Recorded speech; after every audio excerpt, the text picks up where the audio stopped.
За хамт байгаа үзэгчид бүхэндээ баярлалаа. Нэг сэдвээр нэвтрүүлгийн ээлжид дугаар эхэлж байна. Тэгэхээр 27-ны цаг ирж бас хөдөлмөрийн зах зээл хөдөлгөөнд ордог ийм цаг ирж байгаа. За энэ хүрээнд бид бүхэндээс ажлын хүчний хомсдол ба ажилгүйдэл гэдэг энэ сэдвийн хүрээнд бас зочдыг урьж, зочдынхаа байр суурийг хүргэх хөтнөс өнөөдрийнхөө нэвтрүүлгийг эхлүүлж байна. За зочдод танилцуулсан миний баруун гартлаас за HR клубын тэргүүн Баяр Магна, за мөн гэр бүл хөдөлмөр нийгмийн амлалын яамны ахлах шинжээч Баяр Маа, за мөн Монгол Японы хүннээ нөөцийн хөгжлийн төвийн захирал эдийн засагч Даваад Орчтор манай студид ажиллаж байна. Урьдчилан та бүхэнд баярлалаа. Баярлалаа. За би сайн статистикийн сайт руу харлаа. Өнөөдөр Монгол улсын хэмжээнд ажил хөдөл 5.6% байна гэдэг. Нэг ийм сони миний анхаарал татаад байдаг. Хөдөлмөрийн биржүүд дээр ажил хайж байгаа бүртгэлтэй хүн. За нөгөө талд нь ажилч хайж байгаа зар хоёр ингээд тоог нь харахаар ингээд хоорондоо ингээд нийлчүүл Монголд ажил хөдөл байхгүй болчмоор шаагддаг байхгүй. Тэгсээр энэ таг хоёр талтай байгаад байгаа хэрнээ ажил хөдөл төвш ингээд 5.6% байгаа л байдаг.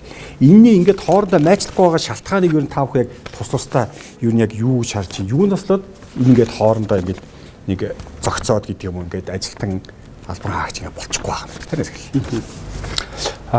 Ер нь бүх хүмүүсээ ажилтаа болгоно гэсэн бол байхгүй. Тодорхой одоо хувь нь бол ажилгүй байх. Тэр үлцэн ёсны хэрэг байгаа. Харин тэр хэвэн байх төвчнөөс хэтрээд явчихуу гэдэг л асуудал байгаа юм л да.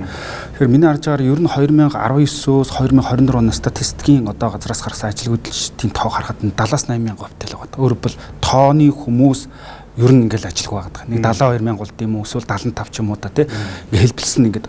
Гэтэл нөгөө талд нь ажилтнууд хайж байгаа ажлын одоо зар одсонд байгаа тий. Би тэгээд өнөөдөр бас нөгөө ер нь Монголын хамгийн том одоо зарын сайт Зангаагаас гаргасан мэдээллийг харахад бол тэдний дээр нийтдээ 10,000 орчим байгууллагын 20 орчим мянган одоо ажлын зар дээр хүмүүс авахд бэлэн байгаа байхгүй. Гэтэл нөгөө талд нь ажилгүй байна гэсэн хүмүүс байгаа. Тэгэхээр энэний мөн чанарыг нь гаргаж ирэхэд олон шалтгаан нөлөөлж байгаа л да. Тэгэхээр миний хувьд бол харахад бол илүү нөгөө нэг ажил олгогч байгууллагуудаас харахад болохоор нэгдүгээр гэх юм бол энэ байгууллагын соёлтой холбоотойгоор тайлбарлагдаад гэж хараад байгаа юм. Тэрний яж нөхөр ингээд нэг залуучууд ажилд орчоод гарчаад байгаа байхгүй юу. Тэрнээс ингээд огт ажилгүй одоо би ажил хийхгүйгээ суугаад байгаа залуучууд харьцан гоовор. Тодорхой хугацаанд ажиллаад ажлаасаа гараад байгаа нэгдүгээр ч яж нөхөр бол тэр байгууллагын соёлтой холбоотой юм л. Хоёрдугаар гэх юм бол яг манай нөгөө хөдөлмөрийн зах зээл дээр уламжилт маягаар явж ирсэн нөгөө систем нь байгаад байгаа. Өглөө 8-аас ирдэг, орой 17 цагаас тардаг.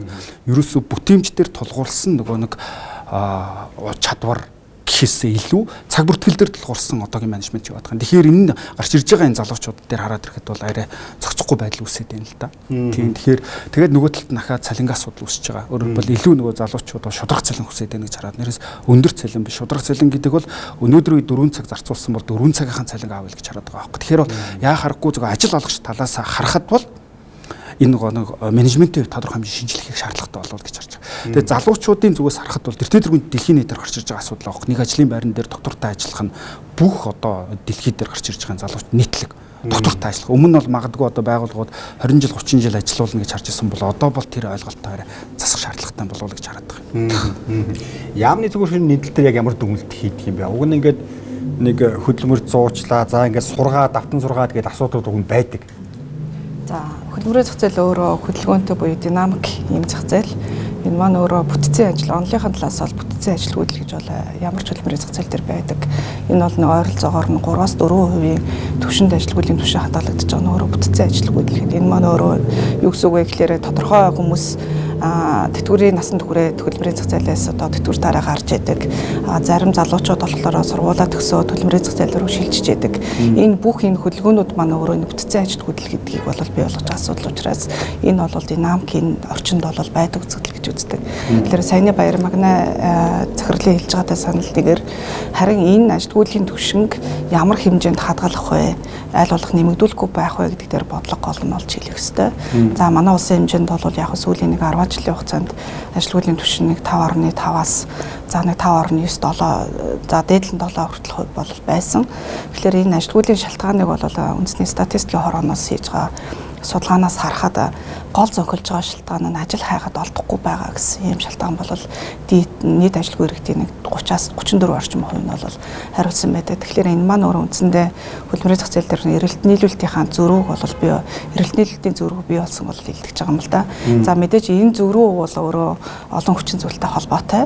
За тодорхой хүн ам зөв хүчин зүйлүүд байж болно. За нийгмийн эдийн засгийн бусад хүчин зүйлүүд за ялангуяа одоо манай улсын хэмжээнд хамгийн тодор илэрч байгаа зүйл нь сургалтын байгууллагуудаас төгсөж байгаа залуучуудын мэрэгжил ур чадварын нөхцөл байдал нь хөдөлмөрийн зах зээлийн эрэлт талаас шаардлагатай байгаа нөхцөл байдалтай хоорондоо зөрүүтэй байгаагаар илэрч байгаа ур чадварын мэрэгжлийн зөрүүгээр илэрч байгаа энэ зөрүүтэй байдал бол дийлэнх шалтгаан гэж үзэж байгаа.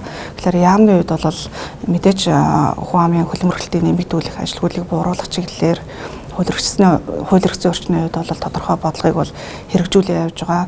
Хөдөлмөрийн зах зээлийн нөхцөл байдал бас өөрөө сүүлийн жилүүдэд маш их хөлсөн өөрчлөгдөж байгаа юм асуудлууд бас байгаад байгаа учраас хууль эрхцэн орчны шинжилгээний асуудлууд бас нэн дараа хийгдэх юм шаардлагатай ажлууд бол байна.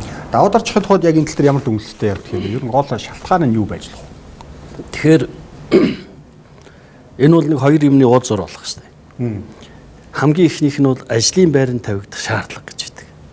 Өөрөөр хэлбэл тэр ажлын байранд ямар чадвартай, ямар мэрэгжлийн ямар хүн ажиллаж болох вэ гэдгээ тэр байгууллагууд ажлын байрны тодорхойлолтоор гаргачихсан байна. Нөгөө талаас тэр ажлын байран дээр ирж байгаа ажиллах хүчний чадамж, чадвар нийцэх нь үгүй. Энэ хоёр уулзж ижил ажил гэдэг зүйл хийгдэнэ. Жишээ сэтгүүлч ихэд бүгд сэтгүүлчийн анги төгсөөд ирсэн хүмүүсийг яаж шалгаруулж авдаг шиг. Ягаад тэгэхээр тэр хүмүүсийн ур чадвар энэ байран дээр тохирох уу гэдгийг шалгаж аваад байна шүү дээ. Тэгээ энэ байдлаас харахаар манайх дээр ажлын байрны зар их хэмжээгээр яваад байдаг. Тэнд очиж шалгуулж байгаа хүнийг тэнцэх чадвар нь болохгүй байж байна.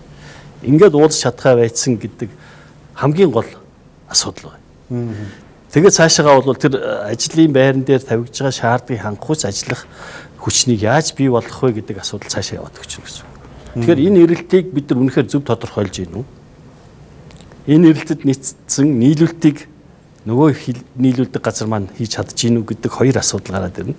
Тэгээд нэвтрүүлгээр энэ төр харж байхад үнэхээр Монгол хүнийг авч ажилуулад ингээд ажилуулчих гэсэн ажил болох шид олон байна.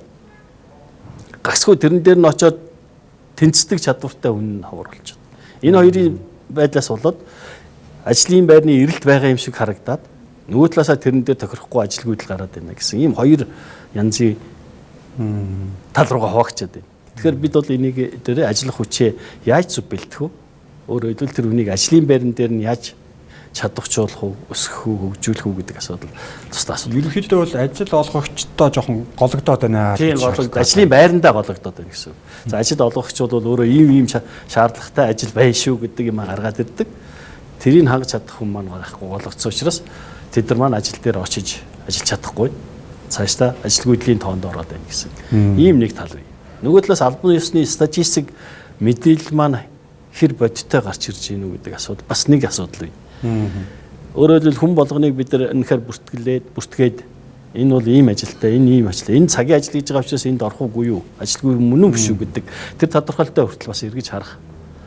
Зөв цооцох хэрэгтэй. Энэ дээр бол бас нэг тооцоолын асуудал бас гардаг юм. 5.6% гэдэг ер нь олон улстай харьцуулахад ер нь за боли бүс нутагтай ч гэдэг юм уу. Зүгээр надаа бодоход 3.5 сая хүнтэй. Тэрнээс хөдөлмөрийн насны ихэр чинь бас зөндөө таасагдана. Тэгээд 5.6 хэрнүүл жоохон өндөр юм шиг санагдаад байдаг байхгүй. За мэдээж яг статистик утгаараа аваад үзэх юм бол 5.6 бол өндөртөө тооцогдно. За манай улсын үед бол 3.6 орчим сая хүн амтай улс. За эндээс нь 2.4 орчим саяын хөдөлмөрийн насны хүн ам буюу аргачлалаараа 15 ба түүнээс дээш насныхын хөдөлмөрийн насны хүн ам гэж үздэг. За энэ нийт хөдөлмөрийн насны хүн амын 1.4 саяын ажил хөдөлмөрөөр эхэлж байгаа гэсэн ийм одоо судалгаа мэдээлэл байдаг. За мэдээж Аз номхон талаа бүс нутгийнхаа түвшинд аваад үзэх юм бол манай холбогдох статистик үзүүлэлтүүд бас тийм өндөртөө тооцогддоггүй, сул одоо сөрөг үзүүлэлттэй бол тооцогддоггүй гэсэн үг. Мэдээж хэн ажилгүй байна вэ гэдэг дээр гол анхаарал хандуулах хэрэгтэй гэж бид нар бол бодлогын хувьд авч үзэж байгаа. За ерөнхийдөө бол нэг 80-аас 90 мянган хүн бол ажилгүй байна гэсэн статистик судалгаа бол гардаг. Тэгэхээр энэ нийт ажилгүй иргэдээс гадна бас нэг гол анхаарах хэрэгтэй үзүүлэлт нь боломжтой боломжтой ажиллах хүч гэсэн одоо үзүүлэлт байдаг. Энэ маань өөрөө ажил хөдөлмөр эрхлэхгүй байгаа. Эсвэл одоо өөрийнхөө нөөцийг бүрэн ашиглаж чадахгүй байгаа буюу бүрэн бусаагаар ажиллаж байгаа хүмүүсийн тэрэг нийлүүлсэн тоогоор авч үздэг. Тэгэхээр энэ боломжтой ажиллах хүчний хувьд бол манай улсын хэмжээнд нэг 113 мянган орчим байгаа. Тэгэхээр ер нь бол яг хөлбөмбөглөлтийн бодлогын үед аваад үзэх юм бол бид нар энэ 110 мянган хүнийг л ажилтаа болгох энэ асуудалд бол гол төвлөрөх ёстой гэсэн ийм бодлогыг бол баримталж байгаа. За яамны хувьд бол хөлбөмбөглөлтийг дэмжих тухай хуулийнхаа хүрээнд ажил олоход хүндрэлтэй гэдэг юм уу ажилгүй иргэд эсвэл ажилгүйдэлд өртөж болцсошгүй иргэдэг бол ажил хөдөлмөрт бэлтгэх, за мэргэжлийн сургалтанд хамруулах, за хуваарь хөдөлмөр эрхлэх хүсэлтэй хүмүүсийг бол санхүүгийн дэмжлэг, жижиг зээлийн дэмжлэгт хамруулах, бизнесийн одоо сургалтуудад хамруулах гэх мэтлэнгийн олон улсын түвшинд нийтлэгээр хэрэгжүүлж байгаа хөлбөрийн зах зээлийн идэвхтэй бодлогын арга хөслүүдийг бол ашиглаж бодлогыг бол хэрэгжүүлээ явж байгаа. За жилдээ нэг ойролцоогоор яамнаас хэрэгжүүлж байгаа арга хэмжээнд 100-аас 110 мянга орчим одоо иргэд аж ахуйн нэгж байгууллагын хөрөл оршооны иргэд бол хамрагдсан байдаг. Ажлын байранд тавьж байгаа шаардлагатай ирж шалгуулж байгаа нөхдүүд тэнцэхгүй байна гэдэг ийм тал байна. Зүгээр одоо чинь HR клубын зүгээс ингээд таавхан харахаар үнэхээр одоо сүүлийн үед бэртгэж байгаа боловсон хүчнүүд яг үнэхээр тэгж гологдохоор байгаад байна. Эсвэл өөр бас шалтгаан байж болох уу? Ер нь олон улсад одоо гарч ирж байгаа нэг өөрчлөлт нь ажлын байрны тавигдах шаардлага гэдэг зүйл өөрчлөгдөд байна.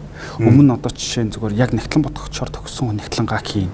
Тэ одоо яг санхүүгээр төгсөн санхүүгээ хийн тэ хүний нөөцөөр төгсөн хүний нөөцөө хийн гэдэг ингээд нэг хатуу шаардлага тавьдаг байсан бол одоо ер нь дийл боловсрол эзэмсэн байхад хүрэх юм атлаа өөрөө бас софт скиллүүд илүү нэг хөгжсөн чадварууд дээр тулгуурлаж ажлын байрууд өөрчлөгдөд байна гэж байна. Одоо магадгүй ихтэй сургууль эзэмшээгүй мөртлөө яг ажлын байран дээр дэд боловсрол эзэмших одоо тийм хэмжээний чадварыг гаргах залуучууд гарч ирж байгаа байхгүй юу. Гэтэл тэрний тавигдах шаардлага дээр нь дэд боловсрол мэрэгжил шаарддаг. Гэтэл нөгөө залуучууд чинь тэр ажлын байран дээр ажиллах чадамжтай байтал ингээд зүрх өсөж байгаа гэсэн үг. Тэгэхээр бол яаж нөхөр макро төвшөндөө аваад үзэх юм бол ер нь ажлын байран дээр тавигдж байгаа шаардлагуудаа нэг эргэж хармаар юм шиг байна. Ажил олгогч нөгөө бид нар ч нөгөө HR-ууд буюу хүний нөөцийнхэнтэй ингээд холбоотойгоор ингээд янз бүрийн уулзалт сургалтын дээр ажиллаж байхад ярилцаж байхад нэг юм гологдоод байхаас илүү хүн орж ирэх нь муудаад байна л гэж байгаа юм. Тэг өөрөөр бил тэд нар бол нэх амир ингээл 10 хүнээс нэгийг авдаг байсан, магадгүй 5 хүнээс нэгийг авдаг байсан гэдэг нь магадгүй одоо өвлөр том маягжүүлдэг гэдэг. Өөрөөр бил магадгүй баргал одоо ажил хийх боломжтой, сонирхолтой бол ингээд сургаад авъя гэсэн чиглэлийн ажлын байр үзэнд орж ирээд байгаа. Тэгэхээр бол ерөөсөө энэ ажлын байран дээр ирж байгаа тэр залуучууд гэдэг юм уу ер нь хүмүүсийн хандлага буураад байна л гэж хараад байгаа юм. Тэгэхээр бол ажил олгогч талаасаа бол яг шаардлагууд гэхээсээ илүү яг ажлын байран дээр ирж байгаа хүмүүсийн чадах нь буураад байна гэж харж байгаа. Тэгэхээр бол тэгээд эргээд нөгөө ажлын байран дээр ямар юм ур чадваруудыг ажил олгогч нар хаагаад байна гэхээр илүү нөгөө нэг юм зүйл ур чадварууд дээр тулгуурлагдаад байна. Ягаад тэгэхээр ажлын байр гэдэг бол тодорхой хэмжээр сургалтын систем нөгөө хатуу буюу нөгөө яг юм мэрэгжлийн ур чадваруудыг нь хангаж өгöd байгаа юм. Тэгэхээр бол илүү нөгөө зөвлөл урт гэтэл манай боловсролын систем рүү орох юм бол бүр цэцэрлэг рүү орох юм бол тэр чадваруудаа сул өгдөг байгаа байхгүй. Яг л ингээл сайн санхүүж, сайн нагтлан бодогчдыг бэлтээд байгаагаас биш тэр чинь эргээд нийгэмдэр гарч ирээд, ажлын байран дээр гарч ирээд хин нэгэн хамралтаагаар ажиллана. Тэгэнгүүт тэр чадварууд нь харьцангуй сул байгаад байна л гэж хараад. За одоо ч нэг юм одоо баг ондгоо шахуу яригддаг. Гэхдээ тэр нэг хоосон зүйлс гарчааг байх л та. 2-3 дипломтой, 2-3 хэлтэй 40-оос доош насны хүний цэвэрлэгчээр авна. Инхээр нөгөө нэг ажил олгогчд маань хитрхийн өндөр шалгуур тавьчаад дөнгөж нөгөө төгсөж байгаа. Тэгээд тэр чинь төгсөж байгаа хүмүүс байж хахад 3-аас дээш жилийн туршлагатай эдгэргээ тавьчихаар чинь энэ ажил олгогчдод бас асуудал байгаа юм шүү. Мэдээж ажил олгогчд бол төгс хүн л авах гал оролдож тийм. Альж талаас нь бодвол өөрөөр хэлбэл тэр хүнийг өсгөж боожуулах зардал гэж бас их гэнэ. Тэр талаас нь харвал ажил олгогч бол шууд тийм бэлэн хүн авах сонирхол байх нь альж улсад байдаг ийм зүйл. Аль ч хөгжсөн орнуудыг харахаар зэрэг тийм ажлын байрны шаардлага гал тавьчихж байна. Тэгэхээр манай дээр бол яг хөө тийм шаардлага зарим тохиолдолд арай чанга тийм өслүүд байна. Бага тэрийг бол үгүйсэх арга байхгүй. Саяны хэлсэн шиг ерөөсө төгсөж байгаа хүүхд бол орох боломжгүй ийм өслүүдийг бий болгочихжээ тий. Тэгэхээр ихтэй сургууль төгсөгч нар маань бол яг тийм ажлын шаардлагыг бүрэн хангах хэмжээгээр төгсөж угаасаа чадахгүй аль ч усад. Тэрийг яаж авах вэ гэхээр тодорхой хэмжээгээр туслах жижиг авдаг гэдэг юм зүйл шүү дээ. Тийм учраас их сургуульд явж байгаа хэсэгт үед дадлага гэдэг ажлыг хийдэг. Тухайн чиглэлдээ очиод дадлага хийгээд эхлэхээр тэр хүн чинь ер нь ийм байдгийм байх гэдэг юм сурж явах хугацаанд олж авах юм боломжтой байна. Тэгэхээр барууны орнууд ч гэсэн оюутан сурагчдыг харахаар зарим хүмүүс нь үнэхээр ажлын байран дээр бэлтгэхийн тулд өөрөө дайчлаад жилийнхээ чөлөөг аваад ажил хийж үзээд эргээд ирж сурч өгч шít. Энэ бол тэр хүндний бас зүтгэл мөн үгүй л. Ажлын байрын шаардлага тэнцхийн тулд өөрийгөө хичээж байна. Манайх бол тийм биш. Яг бэлдээд өгвөл ачаад ажиллана. Өөрийнхөө хүлээх хариуцлага дээр бас жоохон сул алддаг тал бий.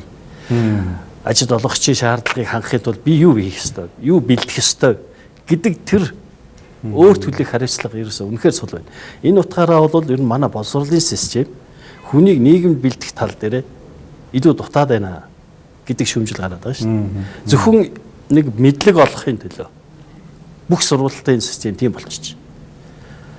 Гэтэл юу гэдгийг Японы ерөнхий боловсролын сургууль энэ төрийг харахад би бол Японд нэг 6 жил амьдарч сурсан. Тэгээд хүүхдүүдээ ингээд ерөнхий боловсролын сургуульд ингээд явж хахад 1-ээс 6 дугаар анги бол бага сургууль.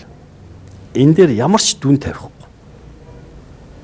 Манайх бол хооронд нь уралдуулаад дүн тавиад байна. Энэ бол юу гэхээр хүүхдийг нийгэмд бэлтгэх ёстой гэдэг суурийг тэнд өгөх ёстой юмыг алдсан байна гэсэн. Дүнгээр уралдуулаад жилийн араас л яваад байна. Тийм дүнний хөөсөлдүүл сайн явдаг юм байна гэдэг ойлголтыг бид багаас нь өгсөн байна. Тэгэл элдв шагнал өгөөл нөгөө металл өгөхөд ингээд хүнийг алдаг. Тэгэхээр зэрэг хамаг суурь нь тэнд тавигдаагүй байхад одоо бид нар дунд сургууль, ах сургууль, их сургуульд очиод энэ хүнийг ингэж суурьтай болгоно гэж хэлэхэд маш их хугацаа зардал шаарддаг.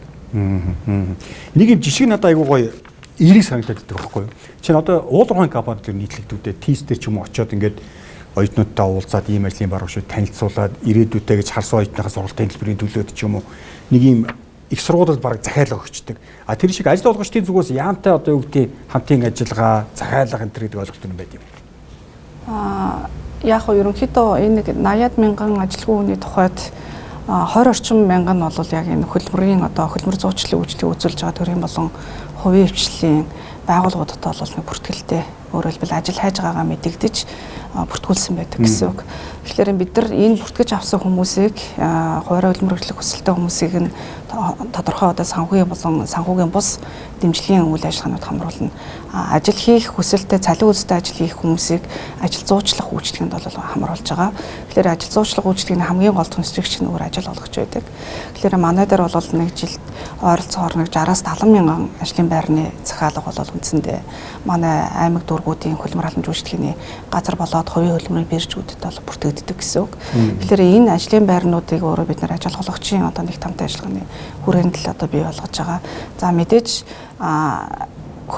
сая бас манай хоёр оролцогч хэлж байгаа ерөнхийдөө ажлын байран дээр тавигдж байгаа шаардлагыг хангасан тэр хүнийг л одоо бэлтгэх, тэр хүнийг холбон зуушлах гэдэг асуудал маань хамгийн том сорилт болж байдаг.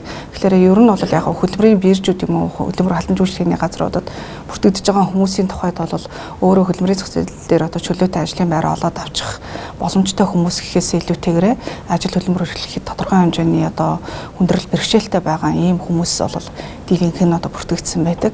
Тэгэхээр тухайлбал одоо насны үед арай ахмаг болсон байдаг ч юм уу. Эсвэл одоо хөгжлийн бэрхшээлтэй иргэд ч юм уу те ингээд ажил хөдөлмөр эрхлэхэд тодорхой хэмжээний бэрхшээлтэй ийм хүмүүс байдаг. Тэгэхээр яг өнгөрсөн энэ систем маань өөрөө 2001 онд анх энэ хууль эрх зүйн орчин бүрдснээс хойш хөдөлмөр зуучлалын үйлчлэгэнд бол ингээд тасралтгүй явж байгаа систем. Тэгвэл одоо бол хөдөлмөрийн зах зээл маань өөрөө түрүү бас биесээ хувьсаж өөрчлөгдөж байгаа. Нөхцөл байдал нэлээд өөрчлөгдсөн. Энэ үйлчлэгийг илүү кейс менежментэд суурилсан байдлаар өөрөөр хэлбэл тухайн хүн бүрийг нэг кейс гэж үзэж тухайн хүний нөхцөл байдал одоо тухайн онцлог хэрэгцээ нь юу байгаа гэдэг тэр хэрэгцээг нь тодорхойлохоос эхсүүлээд тухайн хүнд яг ямар дэмжлэг тусдаа шаардлагатай байна вэ гэдэг хувийн төлөвлөгөө боловсруулж ажиллах ийм системлэг нэлээд шилжээд байна л да. Тэгэхээр манай яанаас одоо хэрэгжүүлж байгаа бодлого маань бол хууль эрх зүйн орчин шинжилгээ хүрээндээ бид нэр хамгийн гол анхаарч байгаа асуудал маань энэ хөдөлмөр зуучлалын хөдөлмөр эрхлэлтийн үйлчлэгэн дээр кейс менежментийн арга гаргачлалыг нэвтрүүлэх асуудлыг бол голлон анхаарч үзэж байгаа. За мөн түүнчлэн одоо Японы засгийн газартай Япон улсын засгийн газар за нэгдсэн үндэсний байгууллагын хөгжлийн хөтөлбөрүүдтэй хамтраад бид нар яг энэ зорилтод бүлгийн иргэдийг хөдөлмөрт зуучлах, хөдөлмөрт бэлтгэх чиглэлийн одоо төсөл хөтөлбөрүүдийг бол өнгөрсөн 2024 оноос хойш тууштай хэрэгжүүлээ явж байна. За нэгдсэн Улсын үндэсний байгууллагын хөгжлийн хөтөлбөртэй хамтарсан төслийн тухайд гэвэл яг энэ зорилтод бүлгийн иргэд буюу хорхоос судлагдсан иргэд, хөгжлийн бэрхшээлтэй иргэд, за арих болон согтууруулах бодисын хамааралтай иргэдийг хөдөлмөрт бэлтгэх, энэ хүмүүсийг одоо хөдөлмөрийн зах зээл рүү шилжүүлэх, илүү урт хугацаанд тогтвортой ажиллах чиглэлийн цогц үйлчлэгнүүдийг үзүүлэх төслийг бол хамтраад хэрэгжүүлээ явж байгаа. За Японы улсын засгийн газартай хамтарч байгаа төслийн хувьд ч гэсэн муу ялгаахгүй нийгмийн нөгөө халамжийн дэмжлэг цуцлцаа авдаг өрхийн хөдөлмөрийн насны иргэдийг илүү халамжийн бүлгээс нь хөдөлмөрлөө шилжүүлэх чиглэлийн арга хэмжээнүүдээс зохиомжуулж байдаг. За ажилтны иргэдийн хувьд бол дийлэнх шилтгаан өөрөө асархуй үйл ажиллагаатай илүү холбоотой байдаг. Бага насны хүүхдээ асрах, эсвэл одоо хөгжлийн бэрхшээлтэй иргэн ахмад настыг асрах гэх мэтлэн энэ маань өөрөө хөдөлмөр эрхлэлтэн тодорхой хэмжээний саад болоод байгаа учраас асархуй ажил үйлчилгээ эрхэлж асархуй одоо ажлын улмаас ажил хөдөлмөр эрхлэх боломжгүй байгаа хүмүүсийг дэмжих чиглэлээр одоо энэ Японы улстай хамтарч байгаа төсөл дээрээс бид нэр онцгой авч үзэж байгаа гэх мэтлэнгээр тухайн одоо бидний одоо үйлчлэг үзүүлэх шаардлагатай хүн болгоны суур дээр нийгмийн асуудлуудыг шийдвэрлэх замаар хөдөлмөрийн зах зээл рүү татан оролцуулах чиглэл рүүгээ бодлого мандас нөлөө өөрчлөгдөх байдлаар бас явж байна. Gen Z гэдэг нэг юм шинэ ойлголт байна. За ер нь бол ажил олгогчдын зүгээс яг энэ үеийнхэнд бол нэг тийм таатай дүгнэлтүүд хийхгүй л баг шүү байна. Одоо үг даадгуул гин ачаал авч чаддгуул гин тойлборгуул гин. Одоо тэгтээ тэр үеийн гараад ирлээ шүү дээ. Яах одоо эдгэргүүгээр ажиллана гэж байхгүй шүү дээ. Тэгэхээр одоо энэ дээр яг хүний нөөцийн чиглэлээр үйл ажиллагаа явуулдаг хүний нөөц хүний хувьд ер нь ямар бодлого барьж ажиллах хэрэгтэй бэ? Ер нь байгууллага гэдэг бол маш олон ялгаатай хүмүүсийн нэгдэл. Үзэл бодлын хувьд, шашин шүтлгийн хувьд, нас хүсээ тий. Тэгэхээр бол Gen Z-гээс сүүлд ингээд гаргаж ирээд байгаа нь бусад үеийн ялгуурлангаа дурхалж байгаа хэлбэр гэж хараад байгаа. Ер нь 70, 80, 90 оныхон чинь ч гэсэндээ тухайн нийгмээс шалтгаалаад өөр л одоо үзэл бодолтой байсан. Тэгэхээр мэдээллийн технологи хөгжихийн хэрээр ингээд нөгөө нийгэм дээл гарч ирээд байгаагаас биш ажлын байр гэдэг бол ялгаатай байдлыг өлөвшөрдөг л орчин шүү дээ. Тэгэхээр бол тэр Монгол хөдөлмөрийн тухай хуулиар 18 наснд хүрсэн иргэн л байгаа бол тэр 70-тай байна уу, 80-тай байна уу, 19-тэй байна уу тэр нэг ажлын байран дээр ялгаа гаргаад авах үндэслэл биш л гэж харж байгаа. Тэгэхээр бол тэр одоо Gen Z байна уу, X үе байна уу, Y үе, Alpha байна уу ямар ч маахгүй яг л нэг зарчмаараа байгууллагууд ажиллах хэрэгтэй. Одоо жишээ нь өглөө яг ажлын цаг нь ямар тохиол ажиллаас алах энэ ч айгу тодорхой гарч ирж ээж энэ чинь нийтлэг одоо шударгас гэдэг тогтож ирэх байхгүй. Тэгвэл зөвхөн Gen Z үеийнхэн дээр илүү боломж олгодог байх нь эргээд бусад үеийнхэнд ялгуурлага тодорхойлт асуудал үүснэ л гэж бодож байгаа. Тэгэхээр бол Gen Z үеийнхэн билүү тодорхой зүйлийг хүсээд энэ ажлын байран дээр сарахад тодорхой. Тэгээд тодорхой гэдгээ цаасан дээр буулгасан байхыг илүү аль биснэ гэж зөвшөөрөд байгаа байхгүй. Гэтэл манай ажил олгогч нарын дамаа юм хөгжиж байгаа компаниуд бол айгүй юм тодорхой бос үүдэг. Тэгээд ингээ 20 үнэтэй 30 үнэтэй захирал нь одоо ингээ толгойдоо ботцсон явж тэгээд илүү нөгөө өмнөх уламжилт менежментээр бол ихтгэлцэл дээр тулгуурлаж ажилладаг байсан бол хөдөлмөрийн зах зээл дээр одоо гарч ирж байгаа залуучууд итгэл ихээсээ илүү яг цаасан дээр буусан зүйлд итгэл өмчлөл үзүүлээд байгаа байхгүй. Ингүүл цалин чинь нэмэгдэнэ, ингүүл ажлаас нь чөлөөлнө, ингүүл шагнана.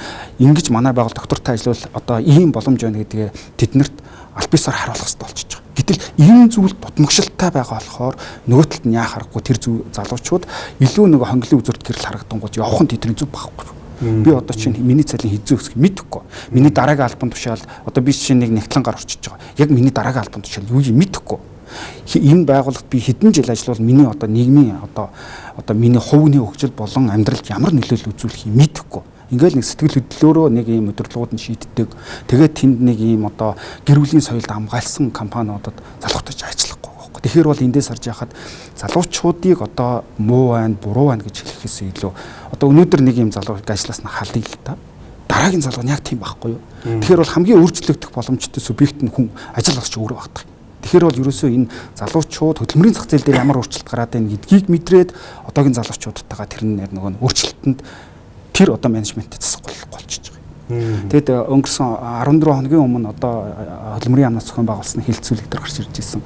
Өөрөлдвөл одоо энэ уян хатан ажлын байр илүү нөгөө яг шийдэх ажлын байран дээрээ одоо шийдэж байгаа шийдлүүдээр илүү одоо дэмжлэг үзүүлж байгаа компаниудын одоо удирдлагуудыг харахад залуу захирлуудтай газруудад энэ илүү нэг уян хатан ажлын систем орж иржээ, цалин нь илүү цагийн систем рүү орж иржээ, нөгөө баашлаасаа хамаарад ажиллаа хийх боломжууд гарч ирээд байгаа байхгүй. Тэгэхээр бол яаж юм нөхөр ер нь өөрчлөгдөх ёстой манай ажил олгогч нар та 60-тай байна уу 70-тай байна уу өнөөдөр нөгөө дайрамны нөгөө хэлсэн одоо үгээр бол орчинтойгоо тассан байж ижил бид нар энэ одоо зүйл дээр залуучуудыг ажлын байраар хамт. Тэгэхгүй бол ингээд эднэр ингэж идэв гэж яриад ах юм бол Магадгүй танайд 10 жилийн дараа 5 жилийн дараа нэг ч хөнгөл хоцор нөгөө л нэг тантай цуг ажиллаж исэн хүмүүс ч л байх баг. Тийм тэгэхээр бол өөрчлөлт өгөх хэрэгтэй гэж харж байна. Тэгээд нөгөө талд нь нөгөө хөдөлмөрийн хуулиар бол айгүй олон төрлийн нийтэд 7 төрлийн гэрээг уг нь ажилтнуудтайгаа байгуулад явах боломжийг нь хэрэгцээ орчны үед бүрдүүлсэн боловч хэрэгжилт нь аюу хангалттай байгаа байхгүй. Одоо жишээ нь зайнаас ажиллах боломжтой гэж зохицуулсан. Гэрээсээ ажиллах, зайнаас ажиллах, хагас цагаар ажиллах гэдэг энэ боломжуудын хэрэгжилт нь айгүй бага. Нөгөө л нэг туршилтын хугацаагаар хүмүүсийг авдаг. За болж ийн гэвэл үндсэн ажилтны гэрээгээд ингээ хоёрхан төрлийн гэрээ хийдэг баг. Гэтэл зэрэгцэн ажиллах, зайнаас ажиллах. Одоо жишээ нь магадгүй зэрэгсэн ажиллах хуулийг одоо зохицуулалтын хуулийн дээр тавьж өгсөн шүү дээ. Өмнө нь бол яаж ирсэн гэхээр би магадгүй А гэсэн байгууллагад ажиллаж байхдаа өөр байгууллагад ажиллахаа хоригдж өгдөг байсан. Давхар ажил. Гэтэл одоогийн хөдөлмөр хуулиар бол өрсөлдөгч ижил төрлийн үйл ажиллагаа явуулдаггүй байх юм бол ажил олгогчтой мэдэгдэх үүрэгтэй болохоос зөвшөөрөхгүй байхгүй. Тэгэхээр өөрөлдвөл би магадгүй өөрөө чадвартай байгаад өөрийгөө үнэлж чадах юм бол 3-4 ажил олгогчтой зэрэгцэн хөдөлмөрийн гэрээ байгуулад илүү нөгөө цалиусных орлогыг нэмэгдүүлэх боломж нь одоогийн хэрэгцээ өвчөнд бол байгаад байгаа байхгүй. За одоогийн өсөөсөөгөө ингээд энэ Gen Z гэдэг юм нэг үе ингээ гарч одоо хөдөлмөрийн зах зээлд ингээд орж ирж байна. За ингээд өөрөө сая онцлогтой байгаад байна. Тэм үү одоо илүү тодорхой юм хүсэж юм бодиттой юм харж байна. Яг энэ зөрөөсөө бодлого гэдэг юм тустай байх хэрэгтэй байдаг юм болов уу? Дээр нахаа сая дурдлаа AI гэдэг ойлголт. Ойрын 10 жилд ажлын байраа алдах салбарууд ингээ бүр ингээд олон улсад ч юм уу жигсаацсан байгаа шүү дээ. Тэгэхээр энэ дээрээс тодорхой юм чиглэсэн тусгаасан гэдэг юм бодлого бас байх хэрэгтэй болов уу?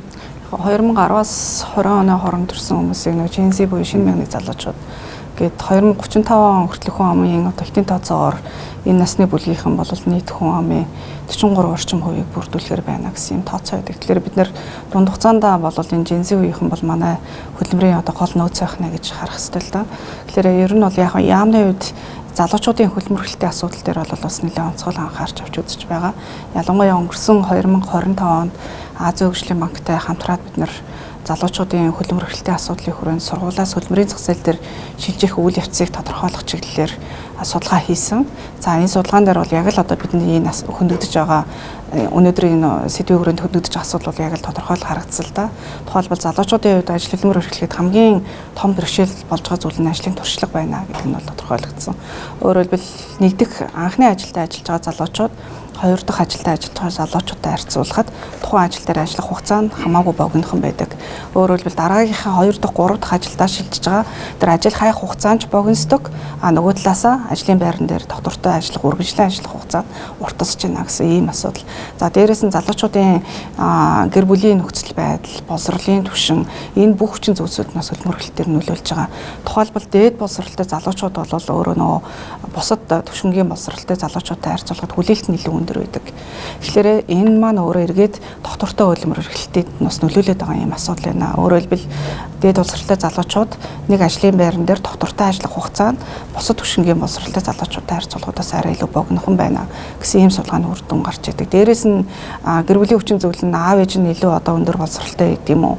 Өрхийнх нь амжиргаа нь арай өндөр түвшинд байгаа айлын хүүхдүүд бол илүү ажил хөдөлмөр оролцож хийх боломж нь бол илүү байна гэдэг ч юм уу. Яг иймэрхүү судалгааны үр дүнгууд бол гараад байгаа. Тэгэхээр яамны үед бол хөдөлмөр эрхлэлийг дэмжих бодлогынхаа хүрээнд бид нар ялангуяа одоо зорилттой бүлгийн хүн ам гэдэг дээр илүү төвлөрж байгааг би түрүү хэлсэн. Тэгэхээр ялангуяа энэ бүлгийн нэг нь залуучууд, оюутан залуучууд байгаа. Тэгэхээр энэ оны 26 оны тухайд бол гэр бүл хөдөлмөр нийгмийн хамгааллын салбарын хэмжээнд бас хөдөлмөр эрхлэлийг дэмжих жил болгон зарласан байгаа. Энэ хүрээндээ ч гэсэн өмнөх жилүүдэд бол мэдээ залуучуудад чиглэсэн тодорхой үйл ажиллагаа арга хэмжээнүүд бол хэрэгжээд явж исэн ч гэсэн энэ оны тухайд залуучуудын хөдөлмөр эрхлэлтийг дэмжих хөтөлбөр гэж тусгаалга матлаа хэрэгжүүлээд эхэлсэн байгаа. Тэгэхээр энэ маань үндсэндээ залуучуудын хувьд бол суур нь юунаас эхлэх ёстой гэхээр ажил мэргэжлийн зөв сонгохоос эхлэх ёстой асуудал. Тэгэхээр энэ хөтөлбөрийн хүрээнд ажил мэргэжлийн сонголтоо зөв хийх, ирээдүйн карьераа зөв төлөвлөх, эртөө өөрийгөө бэлтгэх гэсэн энэ зүйлээс л суур нь эхлэх явж байгаа. За дээрээс нь залуучуудын хувьд бол янз бүрийн бүлгийн залуучууд байна. Ажил хөдөлмөр эрхэлж байгаа шинээр ажилд орсон залуучууд, бид нар зөвхөн ажилгүй залуучууд гэж яриад байгаа боловч ажилтай хүмүүс залуучуудын хувьд ч гэсэн илүү нөгөө доктортой, зохистой ажлын байранд ажиллах гэдэг дээр бас төрийн дэмжлэг тусцаа бусад одоо болгон дэмжлэгүүд бол шаардлагатай байдаг.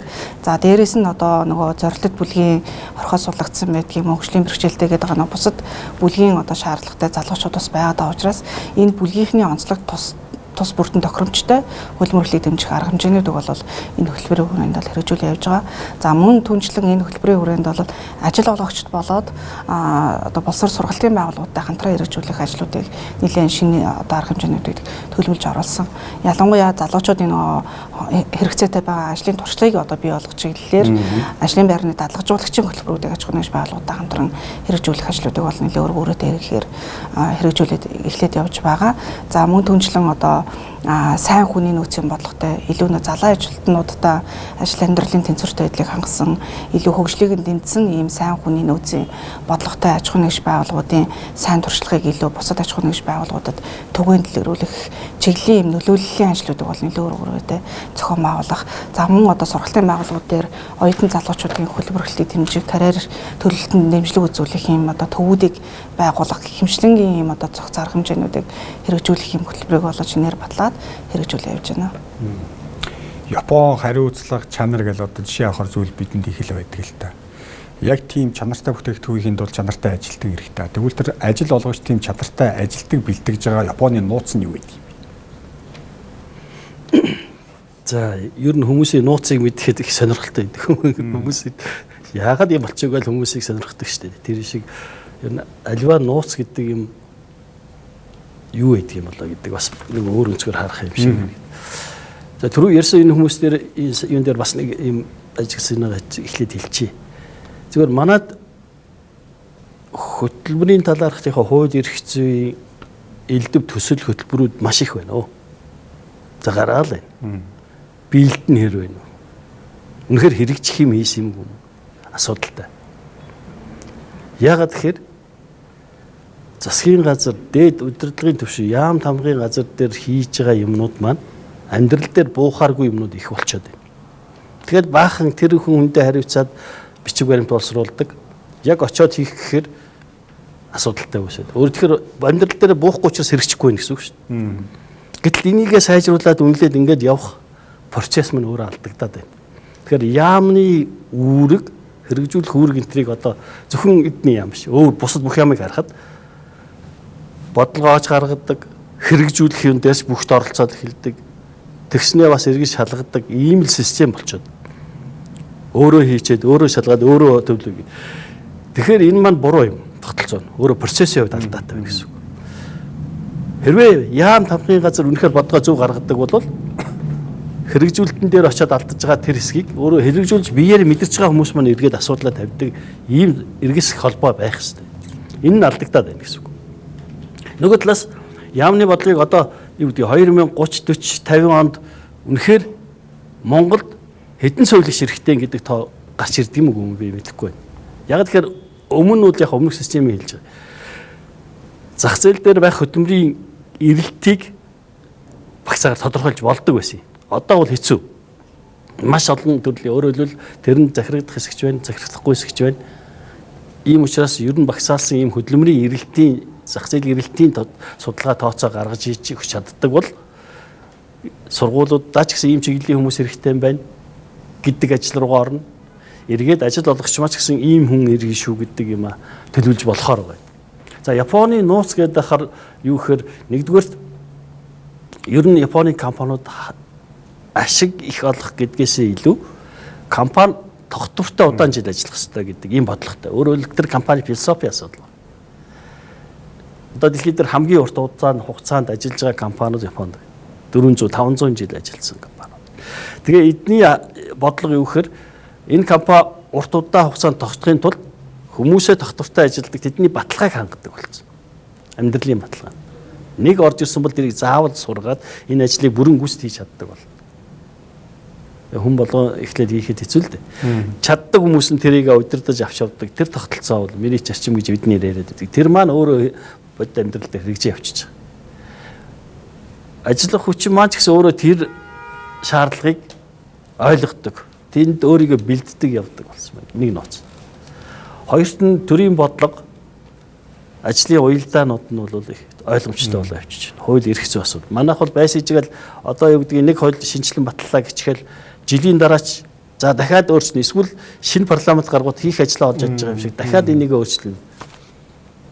Тогтворгүй байдлыг олгочод байна гэсэн үг. Энэ бол асуудал. За 3 дугаарт нь бол Японы одоо яг тэр ажлын шаардлагыг ингээд харахаар заавал тийм мэрэгчлээ гэсэн юм бас ховор харагддгийг. Зүгээр ерөнхий би ярьж шүү. Тэр нарийн мэрэгжлийн асуудлууд бол өөр. Яг тэгэхээр өнөөдөр бид нар түрүү яриад байна. Хүний нөөцийн асуудал ийм онол ийм практик гэж ярьдаг. Үндсэндээ Монголын ажил олгогчдын хэдэн хувь нь жижиг дунд үлээ. Тооцож байгаа юм, тооцохгүй. Жижиг тэр дунд үйлдвэр газрууд чинь энэ хүний нөөц дээр бүр их хэцүү байгаа. Өөрөөр хэлбэл тийм бодлого хийх баригч нөөц нь байхгүй гэсэн үг шүү дээ. Ийм байдал тохирсон хууль зүйн эрх байна уугүй юу гэдэг асуудал. Иймэрхүү зүйлүүдийг бид нар тогтвортой харах хэрэгтэй. Тэгээд хамгийн гол ажил олгогч, ажил эрхтний ажилгүйдэл бий болж байгаа бас нэг зүйл бол жижиг дунд үйлдвэр тэр ажил олгогч маань үнэндээ санхүүгийн дарамт нь маш их ордог. Юу гэхээр нэг хүн аваад ажиллуулахад нийгмийн даатгалын шимтгэл эдийг төлж байгаа юм. Тийм ээ? Хичнээн хувийн татвар төлж байгаа юм. Гэх мэтлэн ингээд тооцоод үзэхээр нэг хүн авснаас илүү их зардлыг тэндээ гаргачих чинь гэсэн үг. Энэ тэгэхээр ажлыг тэр хүнийг авах сонирхлыг ажил олгогчоос булаачаад байна. Ийм нөхцлүүд үүсээд байгаа юм шүү. Тийм байна. Одоо чинь сая даваад орчихын хэлдэг шиг хуучин нийгмийн үед гэдэг шиг одоо тэдэн жилийн дараа тийм мэрэгжил эрэлттэй болох нэ хэд хэрэгтэй юм байна гэм судалгаал мэдээж хийдэг баг. А зөв нэг хэсэг чи одоо нэг баахан сэтгүүлч, эдийн засагч, хуульч гэх нэг юм шуурга явд юм уу та. Одоо тэр залуучуудын одоо буруу бичлэх бахал та мэдээж. А зөв яг энэ тал дээр яамтай боловсролын жишээ хамтарч ажиллаа. За бидэнд ийм эдонд тийм мэрэгж хэрэг болох нэ. Яа тий одоо манай сэтгүүлчид ингээд цуурлаар бэлтгэсэн Монгол Улсын их сургууль гэхэд аль ангид нүлээ 2-3 хүүхэд. А гэтэл тэр ирээдүйд одоо аюу хэрэгтэй байгаад. А өөр ангид нэгсэн 30-40-өөр ингэ суугаад байд. Энэ нэг юм одоо хэлж байгаа нэг тийм бодлогын нэг тийм зохион байгуулалт хэрэгтэй юм шиг байна. Яг ерөнхийдөө яам өөрөө бодлогоо боловсруулад батлаад хэрэгжүүлэх чиглэлг нь бол яамны харьяа хэрэгжүүлэгч байгууллагууд бол байгаа. За тухайлбал хөлбөмбөр албан жүжигчдийн ерөнхий газар гэдэг хөлбөмбөрлөлийг дэмжих бодлогыг бол хэрэгжүүлж байгаа гол агентлаг байна. За дээр нь аймаг дүүргүүд дээр хөлбөмбөр албан жүжигчдийн газрууд гэдэг бас харьяа байгууллагууд бол байдаг. Тэгэхээр яам бол бодлогыг бол төлөвлөхдөө мэдээж энэ хэрэгжилтийн шатанд ажиллаж байгаа байгууллагуудаас хэрэгжилтийн явцад гарч байгаа хүндрэл бэрхшээлүүд за цаашаа сайжруулах шаардлагатай асуудлуудыг хүрээнд бүх саналуудыг бол тусгаад явж байна. Дээрээс нь хэрэгжүүлж байгаа бодлого хөтөлбөр маань өөрөө нийгмийн түншлэгч байгууллагуудтайгаа хамтраад төлөвлөлтөд үндэсний зөвлөл гэж бүтц байдаг. Энэ бүтц дээр ажил олгогчид, ажилтны төлөөллийн байгууллагууд, төрийн байгууллагууд хамтар сууж агаад энэ төсөлбөрүүдэд хэлцэж баталдаг ийм процесс байгаа. Тэгэхээр яг цааш нь мэдээж бодлого өөрөө хөрсөн дээрээ бууж яах үгүй юу гэдэг асуудал маань өөрөө бодлого зөв байв уугүй юу гэдэгтэй бол нэг талаас шууд холбоотой ч гэсэн хэрэгжилтийн шатн дээрээс тодорхой хүндрэл бэрхшээлтэй асуудлууд бол гарч байгааг бол бас нэг талаас ойлгох нь бол зөв байх гэж бодож байна. За дээрэс нь манай яамны харьяа судалгааны хүрээлэн байдаг. Энэ сүрээлэн бол 2012 оноос хойш доктортой үйл ажиллагаа явуулж байгаа. Энэ судалгааны хүрээлэнгээс хөлбөмбөрийн зах зээлийн богино хугацааны болон дундуур хугацааны эрэлт нийлүүлэлтийн таамаглалын ажлуудыг бол хийгээд хэвшээд ирсэн. За тухайлбал одоо 2026 оны богино хугацааны эрэлтийн судалгааны үр дүн бас саяхан өнгөрсөн 2-7 өдрийн өмнө бол гараад байж байна. Өөрөөр хэлбэл 2026 он дээр хөлбөмбөрийн зах зээл дээр ямар ажил мэргэжлүүд одоо эрэлттэй байх нь вэ? Эсвэргээрээ ямар ажил мэргэжлийн хүрээнд ажиллагчны хомсдол илүү бий болох нөхцөл байдалтай байна уу гэдэг. Ингээ энэ судалгаа бол үндсэндээ 2010 оноос хойш ингээ жил болно тасралтгүй хийгдэж ирсэн судалгаа.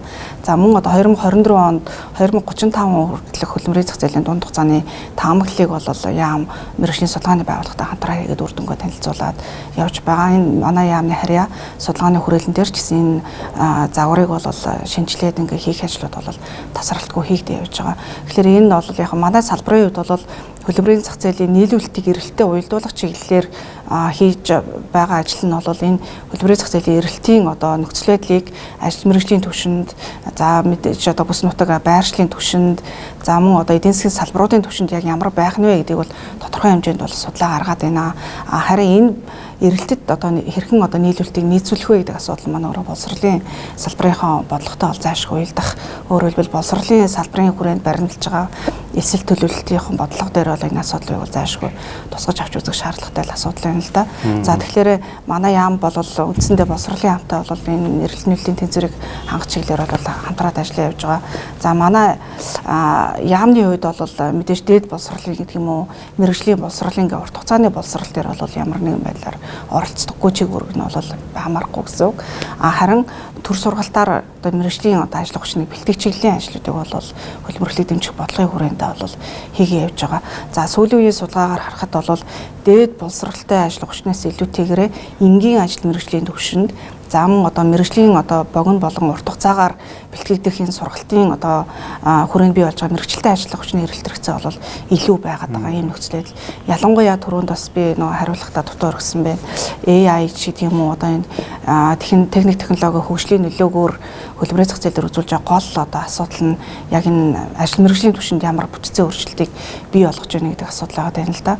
Тэгэхээр ялангуяа техник технологийн дэвшлийн хөгжлийн нөлөөгөөр нэг бол одоо бага ур чадвартай ажил хүчин эсвэл одоо өндөр ур чадвартай байгаа ажил хүчний эрэлтийг нэмэгдүүлээд яг дунд түвшний ур чадвартай ажил хүчний эрэлтийг бол бууруулад байгаа юм асуудал байдаг.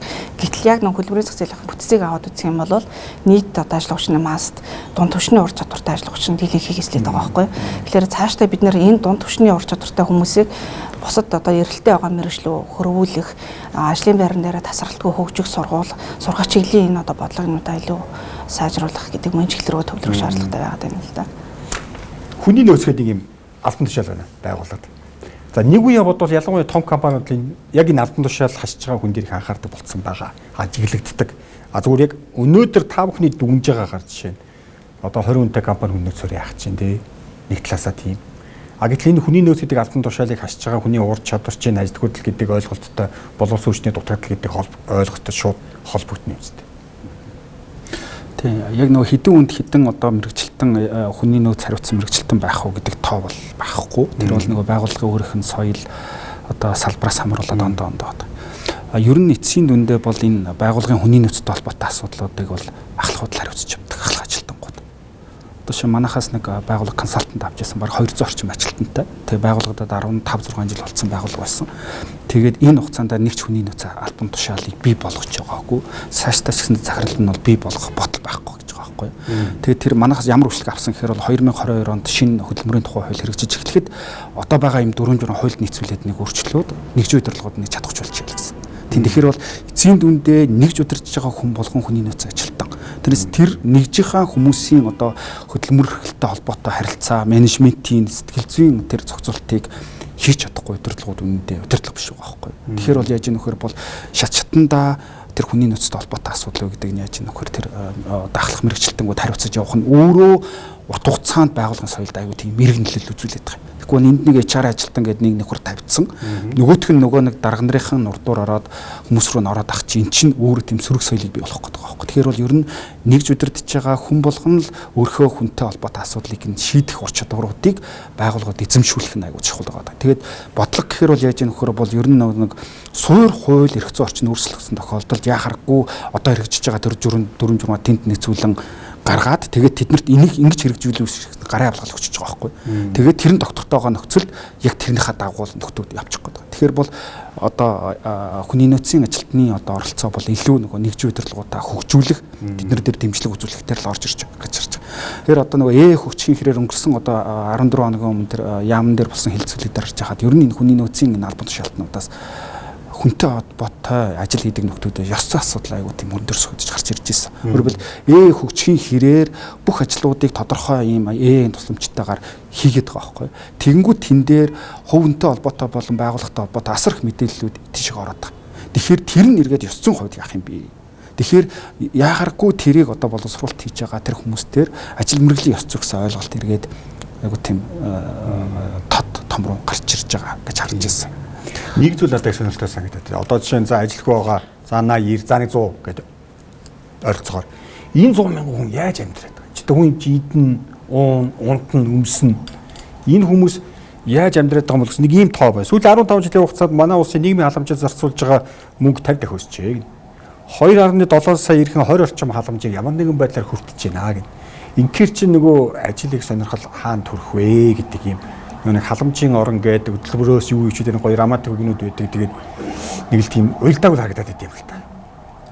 Чи яг хоо ажилгүй байгаа энэ 100-аад мянган хүний тухайд бол дийлэх хэсэг нь сургуульд сурж байгаа залуучууд бол байна. За ихэнх нь хөдөлмөрийн насны залуучууд сургууль сурж байгаа юм. Дийлийнх нь бол энэ хэсэг дээр. За дээрэс нь нөгөө тодорхой ахмад настан хөгжлийн бэрхшээлт иргэнч гэдэг юм уу ямар нэгэн одоо байнгын асаргаатай иргэн асарж байгаа хүмүүс бас байдаг. За дээрэс нь яг хөдөлмөрийн зах зээл дээр нь урт хугацаанд ажилгүй байгаад ажлын байр одоо хайх арга замаа мэдхэ байдсан эсвэл ажил хайгаж хантарчихсан ч гэдэг юм ингээд иймэрхүү бүлгүүд бол дийлэнхэнд хамгаалж идэг л да. Тэгэхээр яг халамжаас хөдөлмөрт ч гэдэг юм уу эсвэл одоо сүүлийн хамгийн сайн халамж бол хөдөлмөр эрхлэлтийн дэргээл ингээл бодлогын одоо уриал зам маягтай өгнөд бол нийтлэг бол явдаг. Тэгэхээр яг халамж бол их байна, автгаарсан байна гэдэг шүүмжлэлтэй бол нэлээд их байгаа. Гэхдээ яам дээр бол яг би бас яг шууд халамжийн асуулт хариуцсан хүмүүс ч учраас мэдж байгаа түвшиндээ л яриа гэж бодож байна. Нийгмийн халамжийн тухай хуулийн шинжилсэн найруулгын төсөл яам дээр боловсруулагд явж байгаа. За хөдөлмөрлөлийг дэмжих тухай хуулийн төсөл бас шинжилсэн найруулга хийгдэж явж байгаа гэж түрүү би хэлсэн. Тэгэхээр энэ хоёр хуулинд бол уялдааг нь хангах асуудал аягүй чухал байгаа. Өөрөөр хэлбэл хөдөлмөр эрхлэх боломжтой хөдөлмөрийн настай нийгмийн халамж авж байгаа, тэтгэмж авж байгаа хүмүүсийг айл болох хөдөлмөр эрхлүүлэх чиглэлийн зохицуултуудыг бол энэ хуулийн дээр бол гол анхаарч байгаа.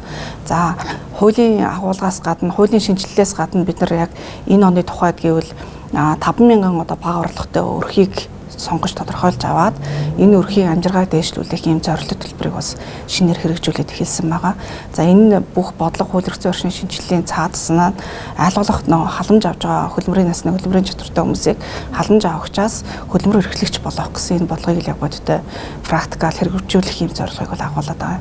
Тэгэхээр бид нэр бол яг халамжаас хөдөлмөрт гэдэг энэ бодлогыг л уриал оцон гэхээс илүүтэйгээр бодтой хэрэгжүүлэх үүднээсээ ийм бодлогын шинжилгээ хийх гэж байгаа гэдэг бас манай нийгэм бас сайн олж харах нь бол зүйтэй, мэдээлэл бас зөв хүрэх нь бол зүйтэй гэж бодож байна. Заашгүй одоо хөгжлийн бэрхшээлтэй иргэн гэдэг юм уу эсвэл байнгын асаргаатай хүн асарж байгаа иргэн дээр бол заашгүй халамж авахаас өөр боломжгүй ийм хүмүүс бол байна шүү дээ. Тэгэхээр энэ хүмүүсийг бол орхиод эсрэг энэний ард үлдэж байгаа тэр хөдөлмөр эрхлэх боломжтой энэ хүмүүсийг нь бид нар илүү одоо хөдөлмөрийн зах зээл рүү татаж оролцуулах чиглэл рүү илүү ажиллах аргалзаар ажиллаж байна. Одорч хотуудад ажил олгогчд маань юу яах хэрэгтэй юм бэ? За миний шаардлага нь чи тэнцвүүл ажлын зөвхөн бойлгээд суугаад тахуу жоохон буулт хийх ёстой юу? Тэгээ манай дээр бизнес эрхлэх зориулсан сургалтууд явагддаг.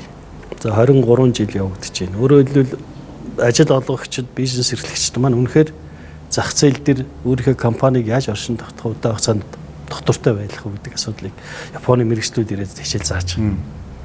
Зүгээр эндээс харахад эхний үед манай бизнес эрхлэгчдийн хувьд бол за үнэхээр их ашгийг огцсон болох ийм л зорилготой компани байгуулсан гэдгийг өөрснөө ярьдаг. Манай бизнесүүд нэг цохилтоор баяжхийг хүсэж байна шүү дээ. А гэтэл багш нар ороод ирэхээр бизнес тийм биш ээ. Энд чинь аль болохоор компани доктортой удаан ажиллаж ийж танай компани нэр хүндвэснэ. Тэгэхээр ажил олгогч чинь бас өөрснөө бодоод эхэлж одоо яавал удаан байх уу гэдэг ингээд өөрийнхөө философиг бий болгоод явчихж байна гэсэн. Ингээд ирэхээр зэрэг хамгийн чухал хэсэг нь юу гэхээр хөрөнгө олж болж байна. Технологиг бас худалдаад аваад ирж болж байна. Ажилуулдаг хүнийг яах вэ гэдэг асуудал дээр бүгдээрээ тулж байна. Тэгэхээр яах аргагүй хэрвээ ажлын шаардлагаа бууруулчих юм бол нөгөө олж ирсэн техник, технологи яах вэ? Нөгөөд чинь тэр нь чинь захируулж л ажлынхаа байрын шаардлагыг бий болгож байгаа шин. Буулгаж болохгүй байна. Аргагүй. Тэгээд тэрийг ажилуулахын тулд тэргээрээ ашиг олохын тулд үйлдвэрлэлээ тогтвортой байлгахын тулд тэр хүнийг шаардаад эхэлж байна. Тэгэхээр бизнес эрхэлж байгаа хүмүүсийн ажил олгогчдын хувьд шаардлага бууруулна гэдэг бол болохгүй ажил. Өөрөөр энэ бол халамжийн систем рүүгээ буцаад оруулах гэдэг гэсэн үг. Төр засгийн яваад байгаа тэр сонин систем чинь өөрөө энэ хөдөлмөр эрхлэлтийг чинь үгүй болгоод байсан. Одоо хүртэл явж ирсэн энэ 20 хэдэн жилийн бодлогоос харахад хөдөлмөр эрхлүүлэхээсээ илүү халамж руугаа чиглүүлсэн шүү дээ. Хүмүүс мэдж байна. Яагаад тэгэхээр тухайн тойргийн их хурлын гишүүн өөрөө дахин сонгогдохын тулд тэнд халамж тараадаг систем бий болцсон.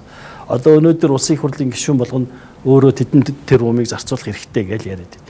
Энд чинь үндсэндээ тэр тогтолцоог нураахгүй гэсэн систем. Энэ бол алдаа гэдгийг бид нар ойлгож байна. Тэгэхээр зөвхөн ажил олгогчоос шалтгаалаад байгаа юм биш вэ? Тухайлбал зүгээр оёдлын үйлдвэрийн салбарын нэг судалгаа хийж үзсэн. Тэгээ бодохоор зэрэг орон нутагт яагаад тэр нь хөгжиж явахгүй нэ гэдэг харахаар нэгэн их хурлын гишүүн болох гэж байгаа хүн очиод оёдлын машин айл болгонд өгчөж байна. Тэгэхээр яах вэ?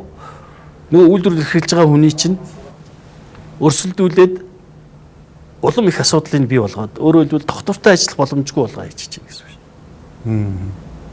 Тэгээд тэр салбар үндсэндээ салбарынхаа хувьд бол хэцүү байдалд орно үстэй. Гэх мэтлэнгээр жишээнүүд маш олон байна. Энэ талаас нь харахад ажил олгогчдыг тавьдаг шаардлага бол зөв. Харин тэрийг төр засаг өөрөө бодлогоор дэмжинэ гэдэг нь тэрийгэ дэмжих гэсэн үг байхгүй юу? Тэрнээс биш тэр хүнд очиод машины мөнгө, юуны мөнгө өгөөдэй гэсэн үг биш байхгүй юу? Одоо ярьж байгаа сайт нарыг харахаар бодлогоор дэмжинэ гэчихэд агуулах барихт нь мөнгө, улсын төсөөс мөнгө өгнө, зээл олгоно, үнгүүч гинүү, хүүгүүч гинүү гэдэг. Энэ бодлого чи өөрөө ажилгүйдлийг бууруулах боломж олгохгүй байх шүү дээ. За баярлалаа үзтээ нэг сэдвээр нэвтрүүлгийнхаа энэ удаагийн дугаарыг өндөрлөв. Энэ удаад бид ажил хүчний хомсдол ба ажилгүйдэл гэсэн сэдвийг онцлож тав хүндээс яг студид урьсан зочдоороо дамжуулан байр суурийг хүргэлээ. За зочдоо дахиад танилцуулъя. Миний баруун талаас HR клубын тэргүүн Баяр Магна, гэр бүл хөтөлбөр нийгмийн хамгааллын яамны ахлах шинжээч Баярмаа. За мөн Монгол Японы хүний нөөцийн хөгжлийн төвийн захирал эдийн засагч даваад орж манай студид ажиллаж яг сэдвийн өрөөдөөс өөрөөсөөхөө байр суурийг хүргэлээ. Урьдчилан таа бүндэ баярлалаа. За баярлалаа.